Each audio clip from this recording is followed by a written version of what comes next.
بسم الله الرحمن الرحيم. وإذا حكمتم بين الناس أن تحكموا بالعدل. صدق الله العلي العظيم. السلام عليكم ورحمة الله وبركاته. مساكم الله بالخير وحياكم الله. أعزائي، موضوعنا هذا اليوم هو حقوق الزوجة في القانون العراقي، قانون الأحوال الشخصية.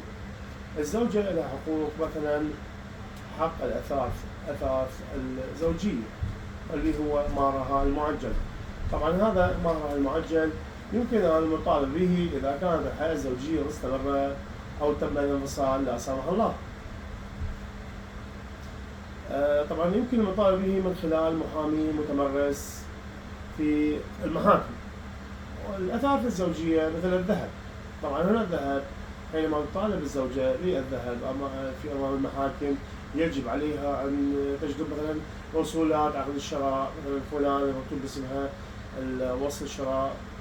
أما إذا لا يوجد وصل الشراء عليها البينة الشخصية اللي هي الشهود، وكذلك غرفة النوم والأجهزة الكهربائية والهدايا التي حصلت عليها الزوجة في مراسم الزواج. وطبعا هنا نحتاج شهود، قلنا إذا ما حصلنا على الوصولات أو غيرها. هذه حقوق أثاث الزوجية للمرأة المتزوجة، سواء قلنا كانت مستمرة الحياة الزوجية أو تم الانفصال.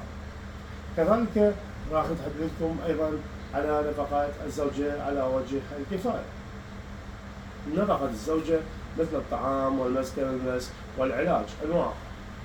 هناك 3 أنواع النفقات. أولا النفقة الماضية. النفقة الماضية إذا أقامتها الزوجة من تاريخ العقد لها الحق المطالبة بالنفقة الماضية لمدة سنة واحدة فقط.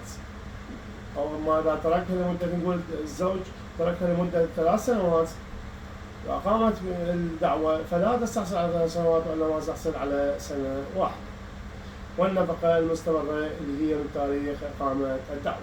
وكذلك عندنا النفقة المؤقتة اللي أيضا تحسمها المحكمة. هذه هي حقوق الزوجة في القانون العراقي الموقر، قانون الأحوال الشخصية في العراق.